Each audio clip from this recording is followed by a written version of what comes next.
Sometimes, the smallest detail can ripple into consequences far beyond its apparent weight. It lingers unnoticed at first, but when it finally catches your eye, it's impossible to ignore. I'm left puzzled, grappling to trace the moment this chaos began to unfold. It's jarring, almost laughably inevitable, or perhaps simply cruelly unfair. On Wednesday, my longtime friend launched into what felt like a calculated negotiation. "Any big plans for the weekend?" he tossed out, his tone light and breezy. "Nothing significant, no getaways scheduled." "Why? Got an invite for me?" I shot back, completely unaware of the true target of his question. "Not exactly," he replied. "I was hoping to borrow your car again. You let me have it a while back, and I could really use it now. What's your take?" I hesitated, mulling it over. No major commitments, no road trips planned. The shop's just a short walk away. "Well, I'm not sure," I teased, dragging it out a bit. "Listen, I need to drive out to my aunt's place in the countryside. It's her birthday, and I've got to pick up my grandma, bring her to the party, and drive her back home after. She can't manage the bus ride. She's been asking for this forever. It's important. How could I say no?" So, I told him to swing by for the keys on Friday. Less than 12 hours later, my wife echoed an oddly familiar question. "So, what's your Saturday looking like? You're free, aren't you?" "Nothing on the horizon," I answered, blind to her motives. "Perfect. We'll swing by the market for groceries first thing, then head to my mom's place.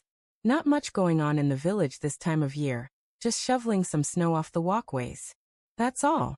We'll head out around 9. You'll have plenty of time to rest, no worries." Her plan was so neatly laid out that I felt a twinge of guilt admitting I'd already lent the car to a friend. When Natalie heard this, she exploded. "Of course, you always put everyone else before your own family," she snapped, flipping her hair and storming off to another room. I stood there, bewildered. Since when did her mother's snow-packed paths become my responsibility? On Friday night, Max showed up, took the car, and drove off. I wasn't worried. A couple of months earlier, he'd borrowed it and brought it back pristine. Not much had changed since, except for the new dash cam I'd added. My wife, though, was a bigger problem. She had to take a bus to her mom's, and for the next 2 days, she wouldn't stop grumbling about it. I couldn't wait for Saturday to arrive. Natalie was so furious she even forbade me from walking her to the bus stop. Once she left, the house grew still. I checked the fridge. Empty, not a single bite to eat. Wonderful. I hurried to the store, grabbed some basics, and while I was there, picked up a few beers to relax. For 2 days, I did nothing but kick back and play games on my computer. Pure, uninterrupted peace. On Sunday afternoon, my friend called. "Car's downstairs. Come take a look." I went out, grabbed the keys, and Sam handed me a bottle of whiskey as a bonus. "A little gift to toast your mother-in-law's health. Meant to bring it for my aunt's birthday yesterday, but well, it's yours now. Who'd say no to that?" My wife got back late that evening. I glanced at her. "So where's the stash of preserves from your mom? Are you serious?" I was alone on that miserable, crowded bus. I didn't bring anything back. Just helped her out a bit, that's all. "Fair enough. Let's cook dinner. I'm famished." She seemed relieved. We ate, and Natalie filled me in on her mom's life before turning in early. "I'm wiped out.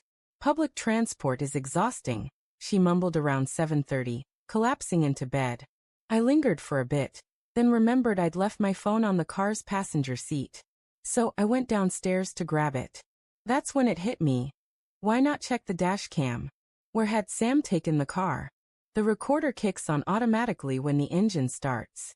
Amid glimpses of trees and winding roads, I saw it. The car parked in a remote clearing, swaying slightly. Faint sighs from inside. Apparently, Sam had picked up a passenger on his way to my mother-in-law's. Good for him, I thought. He doesn't mess around. A bit of duty, a bit of pleasure, as they say. Efficiency at its peak. But then the footage changed. I expected pastoral scenes, cows munching grass, chickens darting across the road. Nothing like that. Next stop, a gas station. He kept the engine idling, refueled, and his passenger stepped out for the restroom. My heart sank when I saw who it was, Natalie. She returned moments later, slid back in, and they drove off.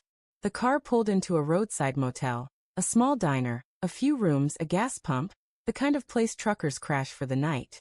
The next clip was from Sunday morning. So, they'd spent the evening and night there, yet my friend had the nerve to hand me a whiskey bottle, claiming it was for his aunt's birthday, and my dear wife strolled back home, all sweet and famished, as if nothing had happened. I didn't wake her. I just packed her bags. By morning, they were stacked in the hallway. Then I listed the car for sale, priced it low, eager to be rid of it quickly. Spent the rest of the morning sipping that whiskey. In a single day, I lost a friend, a wife, my favorite car, and any faith I had left in loyalty or trust. Honestly, I doubt anyone could devise a more audacious betrayal if they tried.